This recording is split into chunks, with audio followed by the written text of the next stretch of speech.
τον υπέρ της ελευθερίας της Ελλάδος αγωνιστέντων, κατά τεταμιλικά και καθόλους τους υπέρ της πατρόας γης πολέμου, εν ονόματι των ενδόξων δωριαίων εκμητών, ενής Παυσανίας, Ποσειδόνιος, Φιλοκίοντε και Αμομφάρετος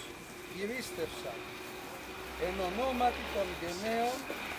Αθηναίων οπλιτών, προσέτη δε των Πλατεαίων, Λεγεατών, Μεγαραίων, Ιασίων και λοιπόν Πανελλήνων, εν ονόματι των μεγασθενών ηρώων, Ανδροκράτους, Λεύκονος, Τισάνδρου, Δαμοκράτους, Ισίωνος, Ακταίωνος και Πολυίδου, ον τα ηρώα εν πλατεΐδη γη εστίν, και εις οι Έλληνες πρώτης μάχης εφήσαντος, εν ονόματι του Θεού Πανός και των σφαγητήτων νυμφών, εις οι Έλληνες πρώτης μάχης